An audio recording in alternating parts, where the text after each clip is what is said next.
C Joseph Vijay எனும் நான்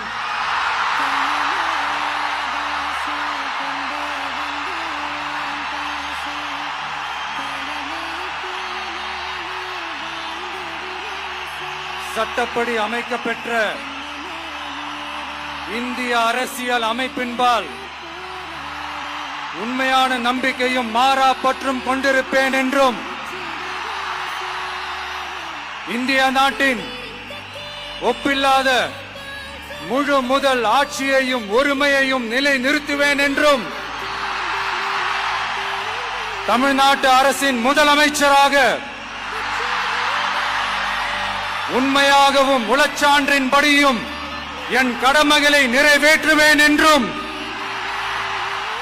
அரசியல் அமைப்பிற்கும் சட்டத்திற்கும் இணங்க அச்சமும் ஒருதலை சார்பும் இன்றி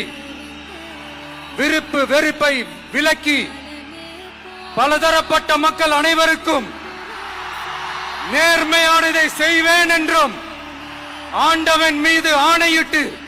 உறுதிமொழிகிறேன்.